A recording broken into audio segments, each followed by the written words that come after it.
저희가 초등학교 때요, 요맘때쯤 되면 마음이 설레는 일이 있죠. 뭐냐면 가을 운동이에요.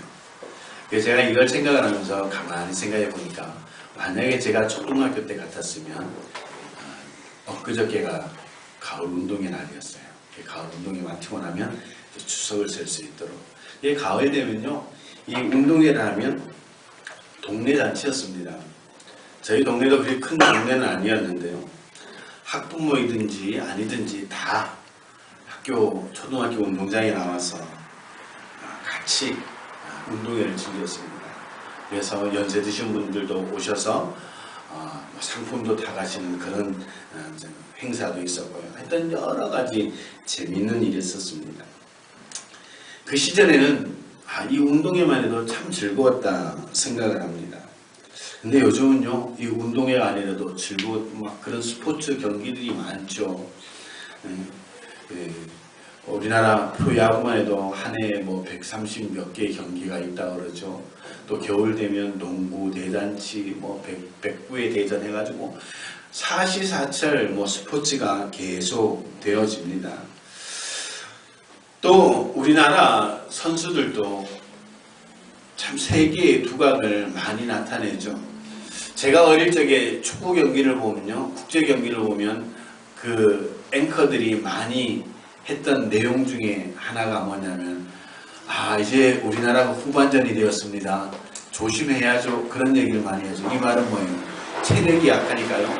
전반전엔 열심히 뛰었는데 후반전이 되면 급격하게 체력이 떨어지고 그래서 역전패 당하는 그런 경우들도 많았습니다. 우리가 알고 있는 스피드 스케이팅, 피겨 스케이팅, 거기는요 꿈도 못 꿨습니다. 그런데 보면 스피드 스케이팅도 피겨 스케이팅도 보면 이제 세계의 두각을 나타내는 선수들이 생겨나고 있는 것이죠. 그래서 저희 어릴 적에 그런 얘기 했습니다. 체력이 국력이다, 스포츠가 국력이다 라고 하는 그런 이야기가 있었고요. 사실 그게 많이 실감이 됩니다. 우리나라가 세계 10위권 정도 되는 경제 대국이 되었고, 거기에 걸맞는 체력들을 지니게 되니까 이게 자연적으로 이제 더 성장하다. 앞으로 육상도 우리나라에서 좀 훌륭한 선수들이 나오지 않을까라고 하는 그런 기대를 해보게 됩니다. 우리 인생도 마치 이렇게 운동장에서 경기하는 경기자들과도 같습니다. 각자 자신과 싸워야 되는 자신 안의 운동장이 있기도 하고, 또 다른 사람과 치열하게 경쟁해야 되는 공동적인 운동장이 있습니다. 이 두 경기는요, 인생을 어떻게 장식하느냐에 매우 중요하죠. 자신과의 싸움에서 이기지 못하면 다른 사람과의 싸움에서도 결코 이길 수도 없죠. 한편 다른 사람의 경기에서도 이기지 못하면 생존이 힘든 그런 세상이 되었습니다. 때문에 우리는 세상을 떠나는 날까지 최선을 다해서 인생의 경기를 하는 경기자와도 같다라고 그렇게 이야기를 하는 겁니다. 그래서 성경 말씀에도 보면 인생을 운동장에서 경주하는 경기자에 비유한 말씀이 많습니다. 오늘 본문 외에도 빌립보서 3장에도 우리는 표대를 향하여 전력 질주하는 경기자와도 같다라고 했고요. 디모데후서 2장 5절에 보니까 경기자가 법대로 하지 않으면 면류관을 얻지 못한다, 그렇게 말씀도 하시고요. 고린도전서 9장 24절에 보니까 운동장에서 많은 사람이 경기를 해도 상 받는 사람들이 많지 않다, 그래서 너희도 상 받을 수 있도록 다름질하라, 그렇게 권면을 하고 있습니다. 참 이게 문제예요. 우리가 마라톤 대회 가면요, 단거리든 장거리든 완주하면 완주했다라고 하는 메달을 줍니다. 근데 그 메달을 받는 것은 기분 좋은 일이지만 더 기분 좋은 일은 뭐예요? 금메달 달고 은메달 달고 동메달 다는 거죠. 상 받는 사람이 가장 멋있는 사람이 된다라고 하는 것이죠. 성경에서도 그렇게 이야기를 합니다. 이 인생의 운동장에서 많은 사람들이 운동 경기를 인생의 경기를 하고 있는데, 그 인생의 경기를 하면서 상 받는 사람이 그리 많지 않다. 너희도 이와 같이 상 받는 인생이 되라, 그렇게 말씀하고 있습니다. 과연 우리가 어떤 심정과 자세로 인생의 경기, 신앙의 경기를 감당해야 될까? 가장 먼저는요, 선택받은 선수의 심정으로 그 인생의 경기, 신앙의 경기를 임해야 됩니다. 운동 경기에는 선수가 있어야 되겠죠. 선수가 경기를 좌우합니다. 그런데 그 선수들은 어떤 선수들이요? 뽑힘을 받은 사람들이에요. 즉 선택된 사람이라고 하는 것이죠. 많은 사람들 중에 여러 가지 과정을 통해서 선택받은 사람들입니다. 특히 올림픽에 나가는 국가대표 선수들은 치열한 선발 과정을 통해서 국가의 명예를 걸고 나간 사람입니다. 그래서 대한민국 국가대표라고 하면 대한민국의 명예를 짊어지고 나간 사람들입니다. 그래서 올림픽에 출전한 것만으로도 큰 영광이라고 생각하는데, 명예라고 생각하는데, 거기서 메달을 딴다는 것은 더 큰 명예를 얻는 것이다 라고 이야기를 하는 것이죠. 마찬가지로 저와 여러분들도 하나님 나라의 백성으로 부름받은, 우리는 선택되어진 영적인 경기자라는 사실을 믿으시기를 바랍니다. 아무나 하나님 나라의 경기자가 되는 것이 아니라고 하는 것이죠. 하나님의 선택을 받아야 되는 것입니다. 오늘 우리는 이렇게 하나님의 선택을 받은 하나님 나라의 영적인 경기자들입니다. 올림픽에 나간 그 선수들 이상으로 우리는 명예심을 가져야 되고 영광스럽다라고 하는 그 믿음을 가져야 된다고 하는 것입니다. 왜? 주님이 저와 여러분들을 부르셨기 때문에.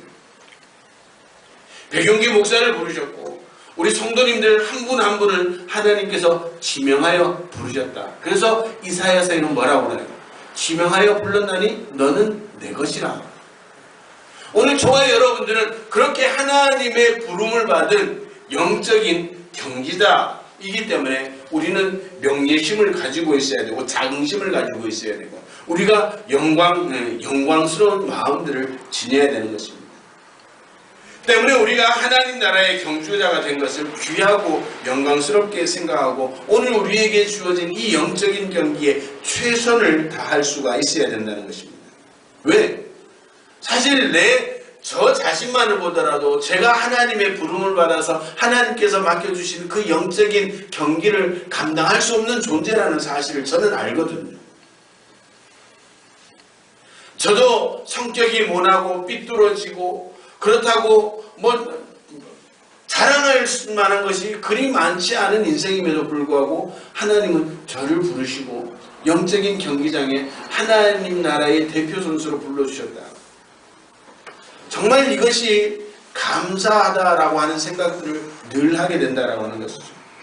오늘 여러분들도 마찬가지입니다.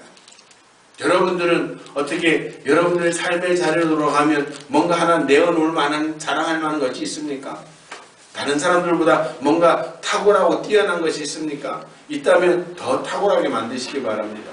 만일 그 탁월함이 부족하다고 생각되신다면 그게 바로 하나님의 은혜다라고 믿으시고 감사할 수 있는 저와 여러분들이 되시길 바랍니다. 그런 마음이 있을 때요, 우리가 내가 하나님 앞에 뽑힌 선수였구나, 하나님이 나를 선택해 주셨구나 라는 마음이 생기고 그런 마음으로 우리에게 맡겨진 그 영적인 경기에 임할 수 있게 된다라고 하는 것입니다. 사랑하는 성도들, 감사하며 최선을 다하는 경기자가 되시기를 주님의 이름으로 축원합니다. 부족하지만 연약하지만 그럼에도 불구하고 하나님께서 저와 여러분들을 훈련시키려고 불러주셔서 훈련시키셨고 이렇게 영적인 경기장에 투입하셨다는 사실을 믿으시고 감사함으로 최선을 다해 여러분들 앞에 놓여진 그 경기에 최선을 다하여 영광 돌려드릴 수 있는 믿음의 성도들 되시기를 주님의 이름으로 축원합니다. 두 번째는요, 경기를 하되 법대로 경기를 해야 되는 것이죠. 모든 경기에는 나름대로의 규칙과 원칙이 있습니다. 그 규칙과 원칙을 지켜야지 인정을 받죠. 올림픽에 나간 선수들 중에서 법을 지키지 않거나 규율을 어겨서 실격당한 선수들이 많이 있습니다. 어떤 선수는 금메달을 획득을 했지만 금지 약물을 복용을 해서 박탈된 그런 경우들도 우리는 뉴스를 통해 심심찮게 보고 있습니다. 메달 박탈 당한 뿐만 아니라 선수로서 제명을 당하거나 몇 년 동안 출전 금지 이런 징벌을 받은 선수들도 있죠. 여러분들 농구 경기에도 한 사람이 5번 이상 법을 어기면 그 사람은 퇴장하는 겁니다. 열심히 뛴다고만 해서 되는 것이 아니라고 하는 것이죠. 마찬가지로 신앙생활에도 법이 있습니다. 규범이 있습니다. 영적인 경기를 하는데도 엄격한 규칙이 있고 법칙이 있다고 하는 것이죠. 그래서 디모데후서 2장 5절에 보니까 경기하는 자가 법대로 경기하지 않으면 면류관을 얻지 못한다라고 분명하게 말씀하고 있습니다. 하나님은 우리 인간에게 영적인 경기를 위한 구체적이고 자세한 법을 만들어 주셨습니다. 그게 바로 오늘 우리가 보고 있는 이 하나님의 말씀 성경이라는 사실입니다. 영적인 경기를 하는 선수들은 언제나 하나님의 말씀대로 해야 됩니다. 말씀을 어기고 자기 마음대로 한다거나 감정대로 한다면 실격당하거나 벌칙을 당할 수 있다고 하는 것이죠. 이단들은요, 하나님의 법을 무시하는 겁니다. 자기 마음대로 경기를 하는 사람들입니다. 이 사람들은 아무리 많은 일을 하고 열심히 해도 결국 인정받지 못한다라고 하는 그런 아픔이 있는 것이죠.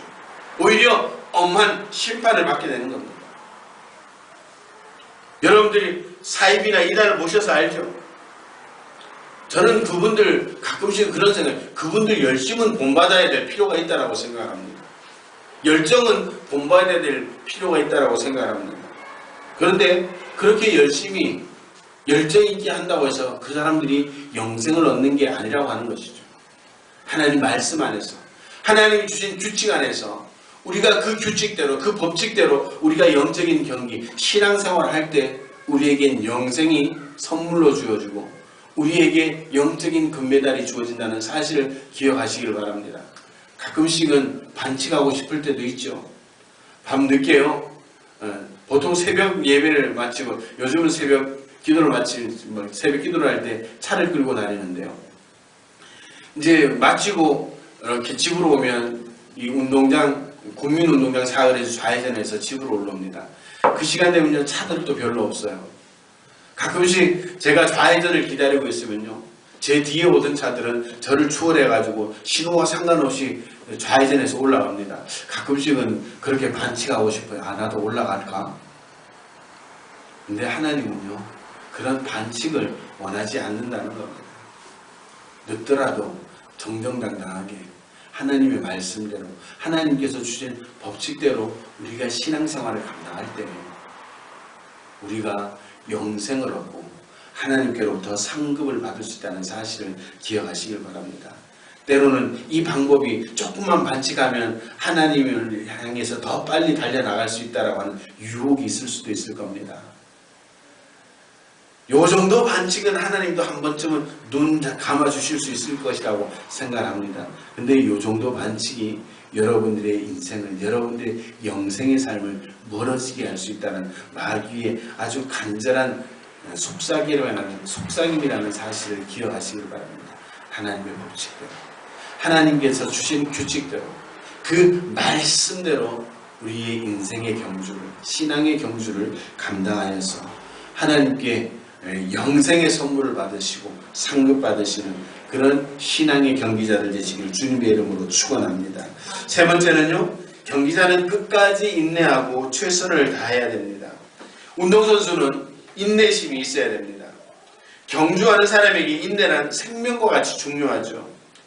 경주는 사실 하나의 인내의 싸움이라고 할 수 있습니다. 성공한 사람들의 특징이 뭡니까? 끝까지 잘 참은 사람들입니다.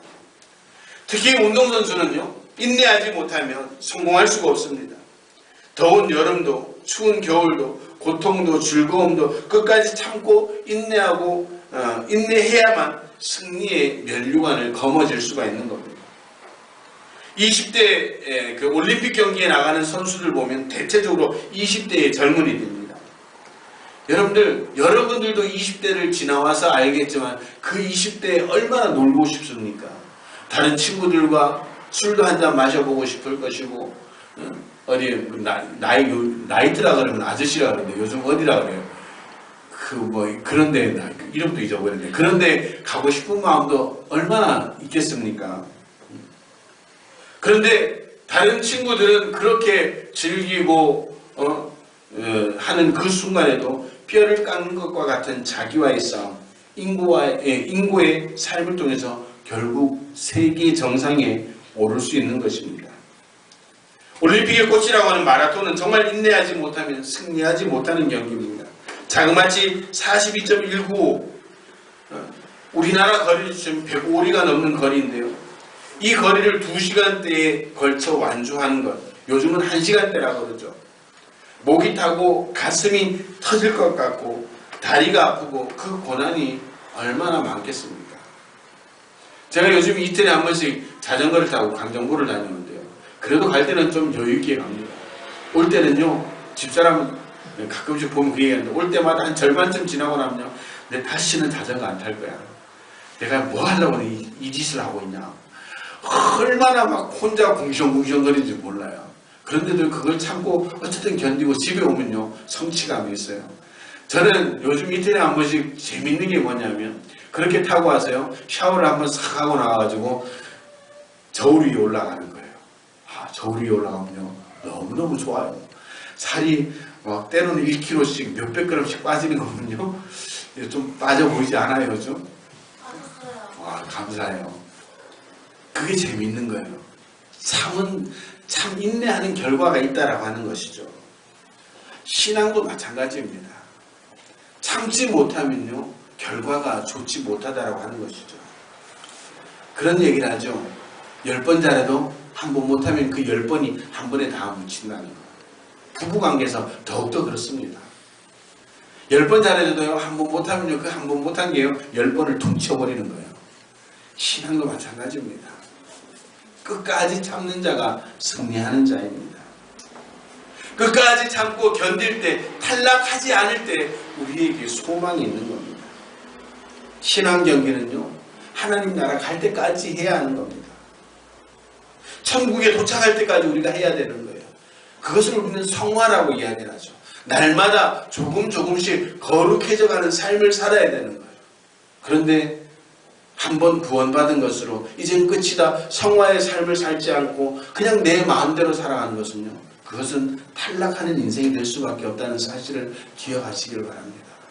오늘 우리에게 주어진 이 신앙의 경주는 심판대 앞에 서는 그날까지 계속 되어져야 됩니다. 오늘 우리가 심판대 앞에 서는 그날까지 우리는 부단히 참고 견디면서 신앙의 경주를 감당할 때 우리에게 영생이라고 하는 어마어마한 선물이 주어지고 하나님으로부터 상급받는 인생이 된다는 사실을 기억하시고 우리에게 주어진 이 인생의 경기를, 영적인 경기를 잘 감당할 수 있는 저와 여러분들 되시기를 주님의 이름으로 축원합니다. 그리고 네 번째는요, 상 받을 목표를 가지고 살아가야 됩니다. 경기를 해야 됩니다. 모든 경기에는 상이 있습니다. 최선을 다해서 경기한 사람에겐 상이 있죠. 요즘 세계대회나 올림픽에서 우승을 하면요, 일생연금이 나온다고 그러죠. 그 승부세계는요, 얼마나 냉혹한지 모릅니다. 0점 몇 초 차이로 승부가 갈라지는 겁니다. 그런데 그 0점 몇 초 차이가 그 사람의 격을 완전히 바꾸어 놓는 것이죠. 그러나 신앙의 경기는요, 1등, 2등이 있지 않습니다. 얼마나 끝까지 최선을 다하고 법대로 경기했느냐, 이것이 중요한 것이죠. 몇 등으로 들어왔느냐, 이게 중요한 게 아니라고 하는 것이죠. 사도 바울은 디모데전서 4장 7절에 그렇게 이야기를 합니다. 내가 선한 싸움을 싸우고 모든 일을 다 마치고 믿음을 지켰으니 이제 남은 것은 의의 면류관을 받는 것뿐이라. 이것은 나에게만 아니라 주님 오심을 사모하는 모든 사람에게 주실 것이다. 이게 아니라는 거예요. 끝까지 참고 견디고 끝까지 경기를 감당하는 그 사람에게, 그 심판대 앞에 서는 그날에 모든 이들에게 동등하게 주어진다라고 하는 것입니다. 계시록 22장 12절에도 주님께서 말씀하십니다. 보라, 내가 속히 오리니 내가 줄 상이 있어 각 사람에게 그의 일한 대로 갚아주리라. 하나님은요, 상 주시는 분입니다. 히브리서 11장 6절에 하시는 말씀이 뭡니까? 우리가 하나님을 믿는 믿음의 내용이 뭐냐? 하나님께서 상 주시는 분이다 라고 하는 이 사실을 믿어야 된다라고 하는 것이죠. 세상에는 0점 몇 초 차이로 아주 냉혹하게 승부를 결정짓지만 하나님은 그렇지 않다는 것이죠. 끝까지 견디는 사람, 끝까지 참는 사람에게, 그리고 완주하는 그 인생에게 하나님은 누구나 상관없이 동일하게 상 주시는 분이라는 사실을 기억하시길 바랍니다. 여러분, 이왕 예수를 믿으려면 상 받는 인생들 되시기를 주님의 이름으로 축원합니다. 그 상 받는 방법이 뭐라고요? 끝까지 참는 거죠. 잘못된 이단들 구원파들은 그렇게 얘기를 합니다. 한번 구원받으면 그게 끝이다라고 이야기를 합니다. 그리고 신앙의 경주에 관심이 없습니다. 내 방법대로, 내 방식대로 살다가 주님 앞에 서면 그 받았던 그 구원이 계속 유효하다라고 그렇게 이야기를 하죠. 그렇다면 우리가 인내할 필요가 없죠. 끝까지 가야 될 필요가 없죠. 한 번의 회심으로 모든 것이 이루어진다면 우리 신앙에 무엇이 필요하겠습니까? 오늘 신앙은 끝까지 참고 견디는 자에게 상 주시는 하나님이라는 사실을 분명하게 말씀하고 있습니다. 때로는 반칙하고 싶죠. 그러나 그 반칙을 통해서 우리는 결코 상을 받을 수 없다는 사실을 기억하시길 바랍니다. 그리고 가장 중요한 것은 우리가 그 경기의 영적인 경기의 꼬린점이 어디라고요? 예수 그리스도라고 하는 것이죠. 오늘 본문에 뭐라고 말씀합니까? 믿음의 주요 온전케 하시는 예수를 바라보자. 우리의 표대는 오직 예수 그리스도입니다. 경기하는 선수는 오직 꼬린 지점을 향해 질주하는 것처럼, 수영하는 사람, 육상하는 사람도 마지막 표대를 향해서 질주하는 것처럼 우리도 영원한 표대가 되시는 예수 그리스도를 바라볼 때 우리에게 영생의 선물이 있다는 사실을 기억하시길 바랍니다. 사도 바울은 빌립보서 3장 13절 14절에 이렇게 말합니다. 표대를 향하여 예수 그리스도 안에서 하나님이 위에서 부르신 부름의 상을 위해 쫓아간다. 사랑하는 성도 여러분, 이 세상 우리 살아가면서 시시하게 살지 맙시다. 정정당당한 하늘나라 백성이고 경기자의 품위와 자부심을 가지고 멋있는 경기를 할 수 있는 그런 멋진 그리스도인들이 되어지기를 주님의 이름으로 축원합니다. 이 땅에 살아가면서 정말 품위 있는 그리스도인, 정정당당한 그리스도인, 그렇게 되어질 때 우리가 존경받는 그리스도인이 되는 겁니다. 여러분들, 많은 장차관들이 물망에 올랐다가 떨어지는 이유가 뭡니까? 한 번의 반칙 때문입니다. 그 반칙을 할 때는 몰랐습니다. 그것이 자기 인생에 그렇게 걸림돌이 됐는지. 그런데 조금 더 품위 있는 자리, 나은 자리로 나가려고 하니까 그 한 번의 반칙이 그 인생의 걸림돌이 되었다는 사실을 우리는 지금 TV를 보면서 얼마나 많이 보고 있습니까? 그렇게 보면서도 여전히 그렇게 반칙하는 사람들이 있다. 오늘 우리는 그 사실을 통해서 배워야 되는 겁니다. 그 한 번의 반칙은 우리에게 영원한 족쇄가 되어버리고 우리의 품격을 지키지 못하도록, 우리가 그리스도인으로 품격을 지키지 못하도록 한다는 사실을 말입니다. 오늘 우리는 분명히 기억해야 됩니다. 하나님께 부름받은 경기자로 품격을 지키고 정정당당하게 하나님의 법칙대로 인생의 경기를 감당하고 우리의 영적인 경기를 감당할 때 어렵고 힘들지만 그러나 끝까지 참고 견디는 그 사람에게 영생의 선물이 주어진다는 사실을 기억하시고, 특히 이번 한 주간 그런 일들이 많겠죠. 내가 반칙을 해야 될까 말아야 될까 고민들이 많은 주간이 아마 이번 주간이 아닐까 생각됩니다. 정정당당한 그리스도인들 되시기를 바랍니다. 그래서 주님 앞에 설 때 부끄러움 없는 인생, 그리고 많은 사람들에게 존경받는 품격 있는 그리스도인들이 되어서 주님 앞에 서는 날 영생의 선물을 받으시고 많은 상급으로 정말 영광 돌려드릴 수 있는 그런 믿음의 성도들 되시기를 주님의 이름으로 축원합니다. 기도하시겠습니다.